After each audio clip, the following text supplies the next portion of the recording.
Gusti Allah umat nu ngabohongkeun ka para rasul tersebut disiksa ku Gusti Allah. Umat Kangjeng Nabi Lut dibalikeun taneuhna ka handap datang ka kuari sing golotrok di neraka. Umat Kangjeng Nabi Soleh kitu ken umat Kangjeng Nabi Yunus, Kangjeng Nabi Musa, terus nu kamari dicaritakeun ku Gusti Allah. Besi pajar bahwa setelah umat-umat nu baheula dikiriman rasul teh tamajang umat nu baheula be nu kuari mah moal kitu. Besi boga anggapan bahwa siksa datang teh ka umat-umat nu baheula sabada umat Kangjeng Nabi mah geus moal aya siksa ka dieuna mah. Maka Gusti Allah ngajelaskeun secara keseluruhan. Masyaallah.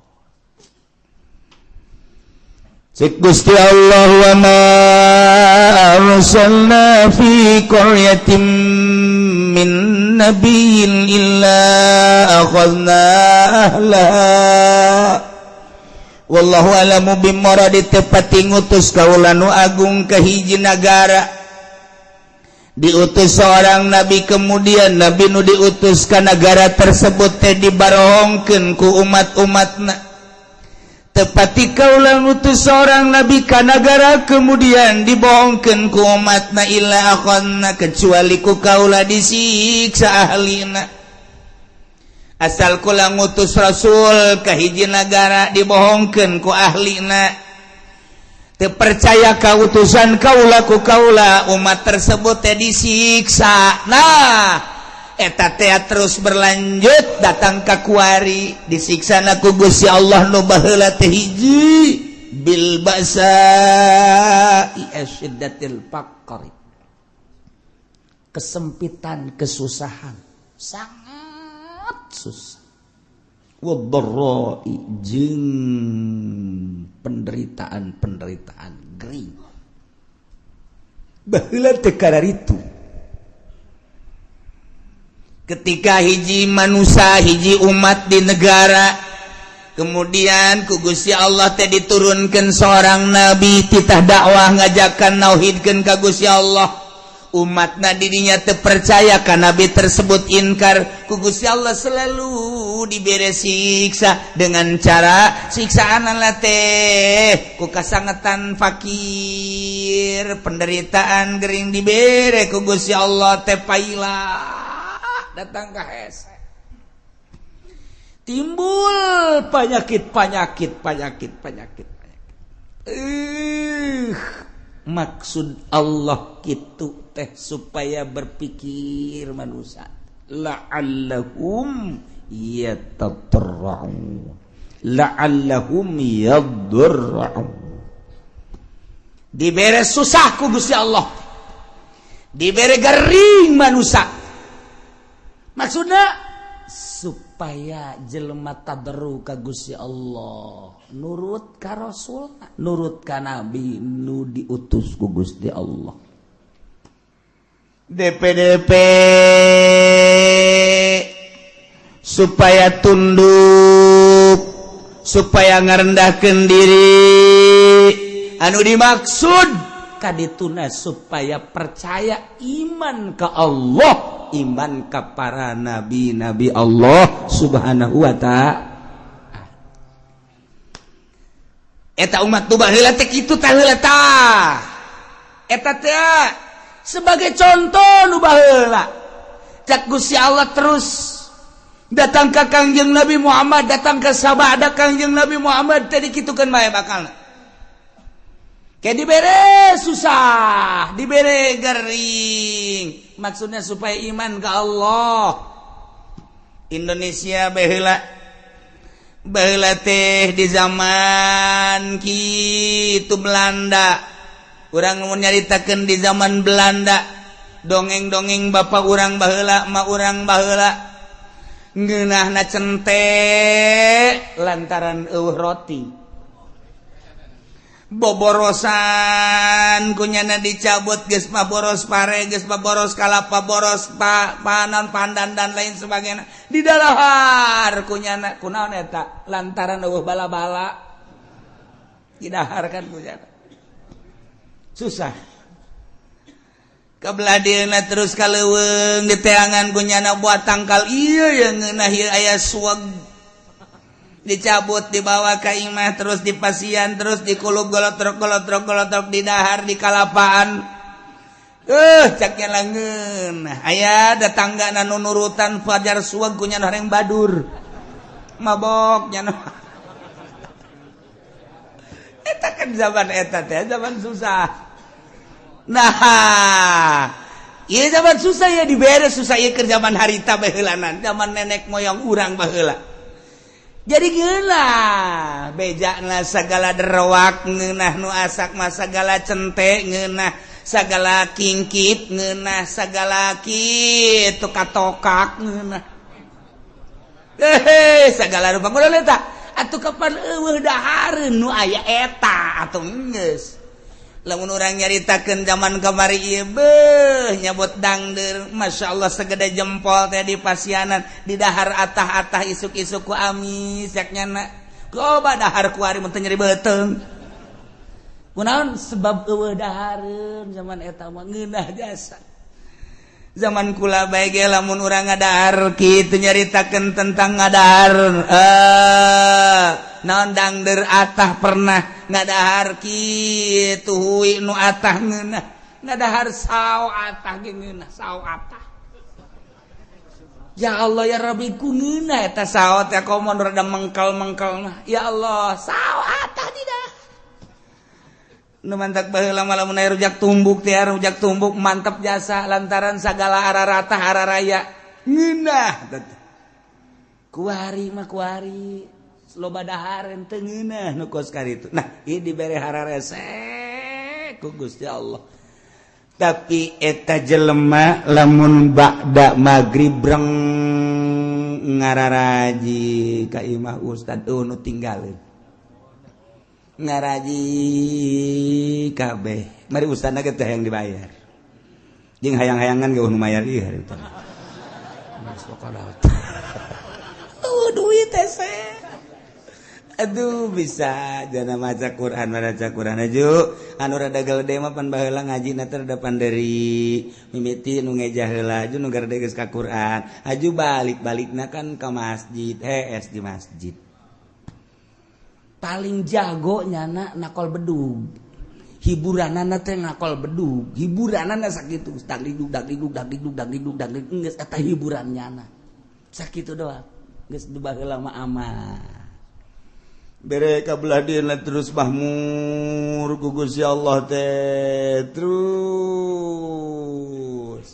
engke paroho deui ka Allah jadi bere susah deui ku Allah kuari leletikanana ya kieu bae ieu mah keur carita perorangan bae ulah kabehan ada perorangan ieu kege kaharti kakabehan ge kege kaharti kakabehan Assalamualaikum. Waalaikumsalam. Nuh, Kiai, doakeun kula. Naon? Kula dek dagang Kiai, aduh boga modal supaya maju bae. Namun maju mah pan masjid tuh omeaneun jangnya teh pondok pesantren amis ngeunaheun kadengena kana ceuk.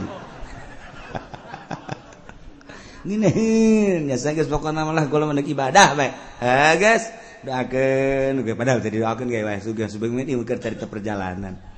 Yo cek ya itu sing bener itu si dagang kayak seminggu datang deh kedua minggu datang deh wow gede hiji Waalaikumsalam loh bari geus dia bantingkeun kopiah ge blek sia kunaon ngabantingkeun puyang cenah kieu doakeun ieu kunaon hayang bisa ngazakat cek dah mantap jasa eta ngomong hayang bisa ngazakat berarti hayang sugih kan hayang bisa ngazakat cenah kuali teu bisa ngazakat lain hayang ngasugih teh inggur hayang bisa ngazakat hayang nyaho ibadah zakat sia ngomong pinteran teh tah berarti hayang sugih ya aduh ageun lah ge cenah kudu maju geus sebulan sekali datang sebulan sekali terus dibere maju ku Gusti Allah nuka hiji maju nuka dua maju blek rada lambat kayak makanya 3 bulan sekali Ligo bangsalong kiai hampura tuh bisa ka dieu bulan-bulan kamari mah ku ada sibuk masalah sih ieu mah doa anu geus kiai set balik deui nya ka Jakarta atau ka gede satahun teu datang Assalamualaikum salam aduh kiai kulangan bisa lebaran doang cenah ieu ka dieu kunaon mau sibuk cenah masyaallah geus doana bae kiai mah pokona mah jauh di mata dekat di hati masalah segala dalil segala tuh dalil-dalilnya na tuh gak masalah beli mobil plang geus teu ka kiai asal teu ka kiai bae berarti salat ge wallahu a'lam salat ge wallahu alam aya zuhur ke asar henteu aya asar zuhur henteu kabelah ditu lah zuhur henteu asar doang zuhur mending geus sekaligus ulah henteu keur ngalamun mah salat ngana ge henteu deui sugih dibere amruk meunang 5 tahun sugih nya atau 10 tahun brek ya dunia tuh ngaranna plak datang deui kiai mage Waalaikumsalam Waalaikumsalam lu kiai kunaon jadi aduh orang kos kieu nya kiai aya kamar wajang kula neuk mondok bae macem-macem sagede mondok neuk naon geus teu kuat cenah hirup ieu orang kos kieu lah dunia sakumaha kieu sagede dongeng-dongeng kunaon emang amruk kiai dagang bara tahun 10 tahun kula teu ka dieu sakali da ka dieu kula amruk aing mah pake kokoset bae tuh Gus ya teu meunang tak kiai ngomong kos kitu teu meunang ieu keur carita doang segala kokoset segala naon tah ieu keur carita bae jelema susah datang ka kiai berarti kan carita kiai berarti nyana ngadeukeutan Allah senang po ka kiai kajian ieu mah keur carita ka kiai padahal mah hakikatna mah ngajauhan ka Allah kan tuh jauh keur susah mah jelema deukeut ka Allah keur senang mah jauh ka Allah nu matak hebat jasa jelema lamun keur loba sagala deukeut ka Allah hebat jasa carang jelema deukeut ka Allah teh mun geus kajepit jasa tinggal buntut tapi utak bae eta bisa kula keur carita di Bandung mun ente ka Bandung aya di dinya ngaran kitu toko Al-Masum nyaritakeun deui to aya naon ngaranna pom bensin Al-Masum mushola Al-Masum masum Bandung loba kori aya pondok pesantren Al-Masum aya yayasan Al-Masum loba bang boga Al-Masum Bandung eta teh kumaha dongengna baheula ngaranna Haji Maksum eta teh keur susah jasa datanglah ka Mitoha ka Garut kees tadi mah Mitoha doana kiai geus di Mitoha tadi dinya geus didoakeun beres Mitoha berenang tuh ngadoakeun maju ambruk deui tas maju teh teu ka imam Mitoha teu ka imam Mitoha ambruk ka imam Mitoha deui masuk ngedeng deui di imah THS deui biasa doakeun majuna teu kira-kira pohar aja sa miliuder Bandung geus lah geus datang ka pae teu kapanggih geus teh masalah ieu keur carita masalah itu masalah nyana ge teu bermasalah ieu mah keur carita kos kitulah dunia poho dunia mah ka Allah tah ka Allah tah datang ka pae teh teu kapanggih teh jeung mitoha tah lantaran nyana teh urusan dunia masyaallah karim aya deui moal dicaritakeun tah di Bandung aya anu boga kitu Majalaya nu boga pabrik samping keur susah datang ka guru kula datang terus ada senang poho susah deui datang deui dia datang senang deui terang senang pohara jasa senang kadeuleuna padahal hutang gede senang baheulana poho ka eta dunia mah kos kitu dan mata ku Allah ieu keur nyaritakeun di dieu ieu keur nyaritakeun ieu teh wa ma arsalna fi qaryatin min nabiyyin illa akhadna ahlaha bil basa'i wad dharra tepati ngutus kaula ka hiji nagara diutus seorang nabi kecuali ku kaula teh disiksa ahlina nu mantak disiksa lantaran teu percayaeun ka nabina ngabohongkeun ka nabina ku Allah disiksa teh lain di kukumaha heulanan dibere kesulitan yakni kapakiran dibere kageringan gering luar biasa keur carita perorangan cara tadi keur cerita secara umum keseluruhanana oh anu diberenya susahnya gering beuh ieu mah naon kitu ngaranna murag di tangga katibah tangga nya susahnya gering geus pupurieun ieu mah aju diusir ku pemajikanana anak ngajauhan geus bae eta tah ieu dibere susah ku Allah maksudna naon supaya tadarru ka Gusti Allah la'allahum yadarra'u urang we kos kitu kesusah deket ka kiai darah ka kiai darah barang susah barang sugih henteu henteu kudu loba jelema loba di urang ge nu kos kara itu teh ambalaya nu mantak lamun stabil bae jelema keur susah cinta Allah geus sugih cinta Allah berarti kan nyana henteu kagoyangkeun ku lobana dunia berarti istiqomah hebat jarang 1000 hiji kan teu asal naik bae mulai geus kamari mah bisa tamat Quran sabulan sakali ku ari mah Quran ngan di deuleu doang eker kamari mah rada susah teh bisa babarengan jeung babaturan barang ku ari sugih geus teu bisa babarengan jeung babaturan kamari ieu mah keur rada susah teh bisa seserian barang sugih mah tugas teh bisa ku ari mah sibuk Bandung teh Surabaya teh Singapura teh Jakarta teh nah eta teh kos karari itu tah engke poho ninggalkeun setik kan itu urang bae ku ari lah malah ke salat sunah lah tin miti teh salat sunah terus kabelah dia na ke mabadiah bae lah cuma qobliyah jeung badiah henteu kabelah ditu mah bisa-bisa teu salat kabel itu bisa tuh salat tak eta kos karena itu tak eta teh teguran ti Gusti Allah nah jelema diutus nabi ku Gusti Allah sebuah negara lantaran kacau teu inget ka Gusti Allah utus nabi dakwahnya sagesta dakwah teu percaya disiksa ku Allah dibere kesulitan carana teu hujan-hujan lamun geus teu hujan atuh taneuh dangkal batal terjadi mimiti nu kesulitan teh kapan munding sapi domba kabelah dieuna jelema kesulitan lantaran teu aya cai ti luhur teh diturunkeun cai ti handap panas eueuh cai cigoleh jelema nang Allah cak Allah ayo coba sia de kumaha dek kumaha coba baheula turun nabi ku ari mah wali Allah mah teu kanyawan ulama nyaritakeun ulama kade cek kiai teh sing loba dumadeus ka Gusti Allah urang ti Allah dibere umur ku Allah bakal balik ka Allah persiapkeun urang yang menghadap ka Allah kemudian sing hade urang ieu lempang di taneuh Allah urang mah bangun tenang-tenang bae padahal mah taneuh Allah teh neuleukeun ka urang langit neuleukeun ka urang tangkal kayu neuleukeun ka urang mah teu boga asa dideuleukeun teu boga rasa dideuleukeun kok kaditu teu boga rasa dideuleukeun ku Gusti Allah jauh ka Gusti Allah malah judi malah mabok teguran ti Gusti Allah dibere susah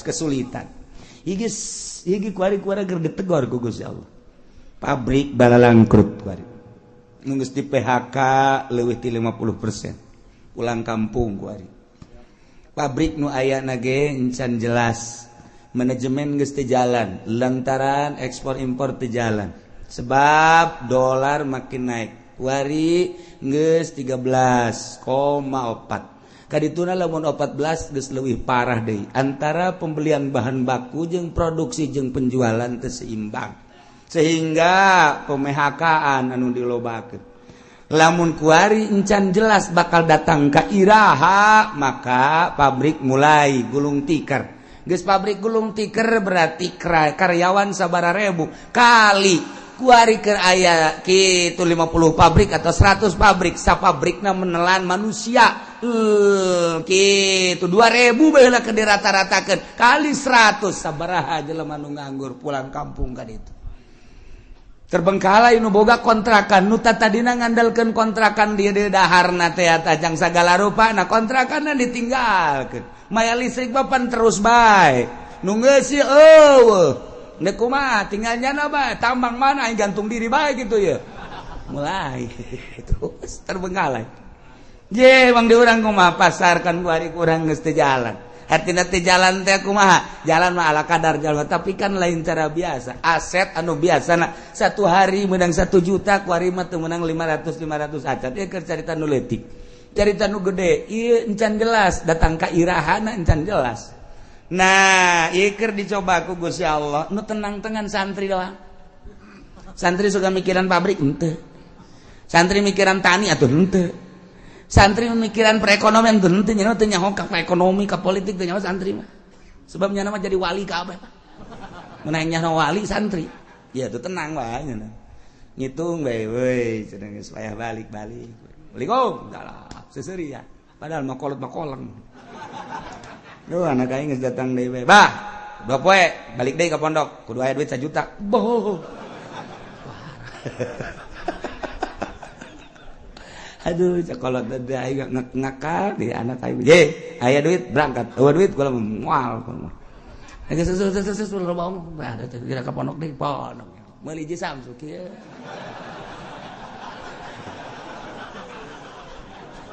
Atuh nyaritakeun politik politik nyaritakeun ekonomi duit aing ngambalaya taloba cenah geus cenah mah atuh geus nya mah jadi wali bae pokona mah geus nah bang tenang-tenang geus jadi santri geus ngitungan bae ngaji mah tilok ngitung balik deui bae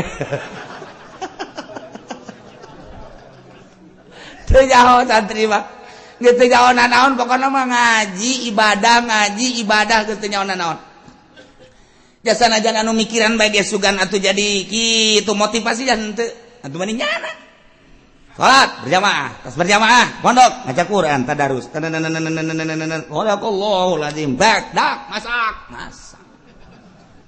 beres beli botan dak duit aing ambual aya ti bapak aing pugu bapana mah ngadagang naon gitu ngartoge geus teu nyawana naon ya dagang dangdeurnya nanjak banget kesangan tengah jalan kesangan kosokan heula ieu dorong deui ka ditu jual datang anakna duit bah meuli gudang garam kadeleunna mah rokok padahal kesang bapa eta cucu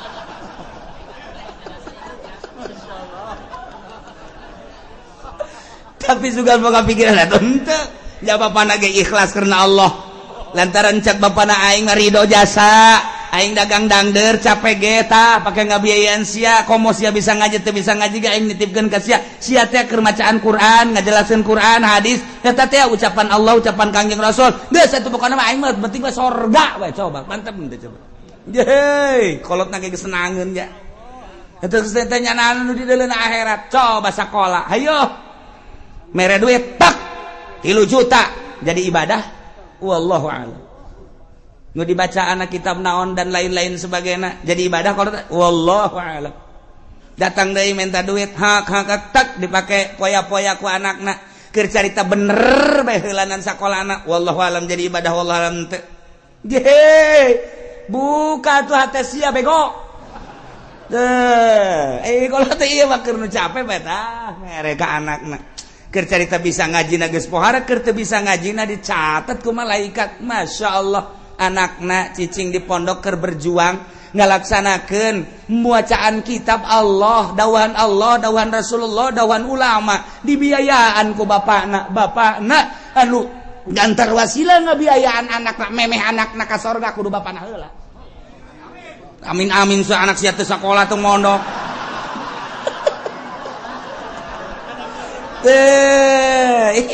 emang wah gitu Masya Allah Karim pohara jasa aju tatanggana saya ke mana dia ke pondok ye keke tungguan ngodok kantong nunggu jero keke tungguan bahasa gede jasa ya cak budak merena yuk set 5.000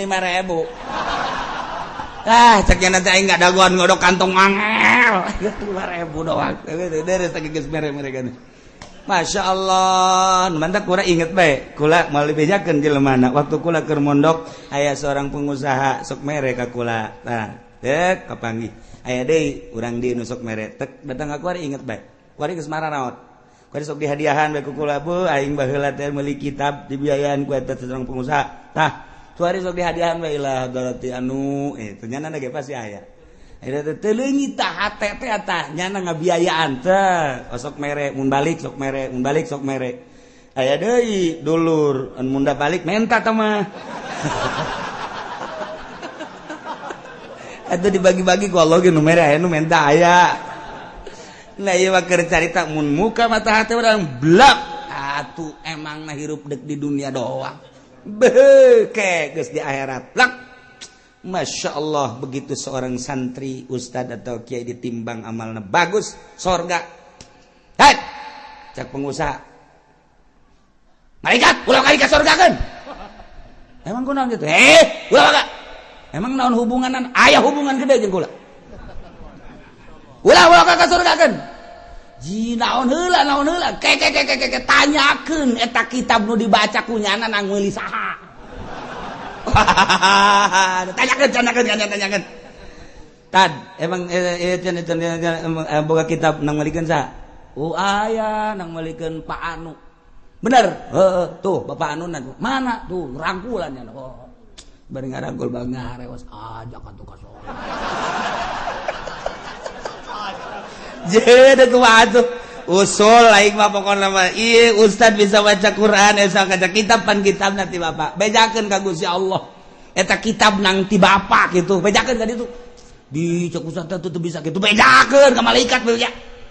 Beja, malaikat bebeja Gusti, jadi aya nu ngotot bae pengusaha ieu hayang milu ka sorga nyana. Emang nyana boga amal naon? Amalna mah teu pati bagus ngan meulikeun kitab. Eta sabab wasilah santri bisa ngaji ku sebab dibelikeun ku nyana jeung sok dibiayaan ku nyana. Aduh, cak Gusti Allah geus sok ka sorgakeun Bapak. Je, lamun urang neuleuh ka dinya tah emang kumaha gitu.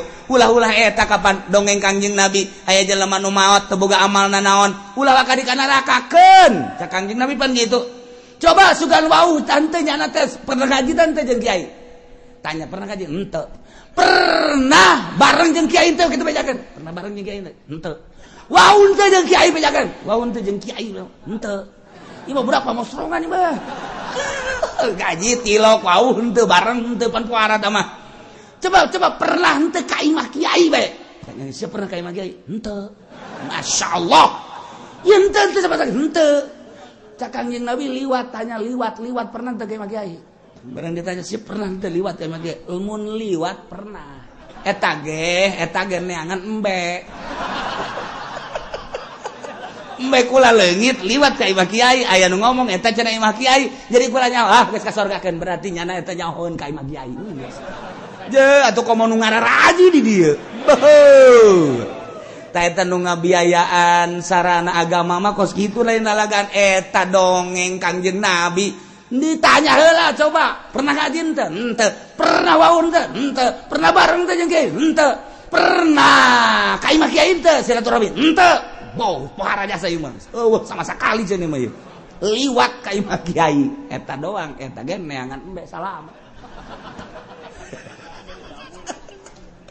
Tuh, mau imah ngabiayaan kan pohara jasa. Masya Allah. Nah, ialah tepati-pati kaulah ngutus seorang nabi ke hiji negara kemudian bangsa jeung umatna ngabohongkeun ka eta nabi kecuali kaulah nyiksa ka ahli negara eta ku cara dibere kesempitan kesusahan anu luar biasa perekonomian teu jalan pertanian teu jalan dan lain-lain sebagainya teh jalan sulit luar biasa wadbarro jeung penderitaan garing timbul gering-gering segala gering darah tinggi segala darah rendah segala ginjal segala macam-macam garing jelema teh geus mah kitu segala makroni segala kitu lihat sirah dan lain sebagainya bahkan aya penyakit anu dibawa ke dokter teh geus ngecek melalui ronsen melalui kitu SG teu kapanggih panyakitna dicek dokter dicekna sehat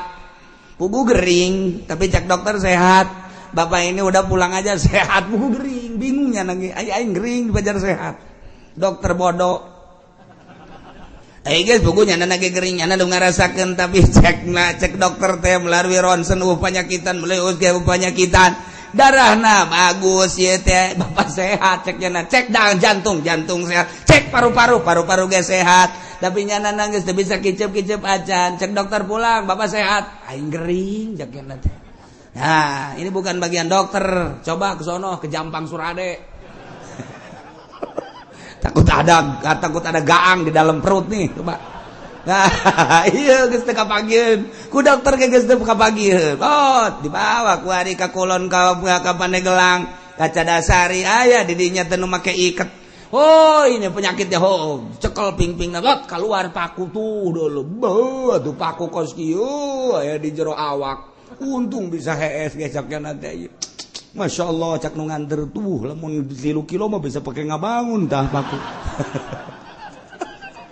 mana ayah di jero awak kudu aya pakuan segala bohong boro-boro paku urang kasura ge leutik jasa nyeri jasa tunggu paku sok badak kieu mah urang teu percaya bae itu caknya nanti aduh ieu mah tidak selesai ieu mah moal selesai dicokotan kieu mah sebab di imah ieu mah aya orang hideungan kudu mayar ieu mah segala apel jin segala apel jurig segala naon wah tambah cai tambah daun eta bener apa nu kitu bohong nu karana itu aya penyakit itu bener temeng eta mah bohong dukun ngaranna ieu disiksa ku Gusti Allah maksud Allah mere peringatan la'allahum yadra'un supaya DP supaya tunduk rendah diri kadituna iman ka Gusti Allah nu kafir supaya iman supaya percaya ka utusan Allah anu geus iman ka Allah supaya balik tobat ka Gusti Allah supaya mantep menghadap ka Gusti Allah subhanahu wa ta'ala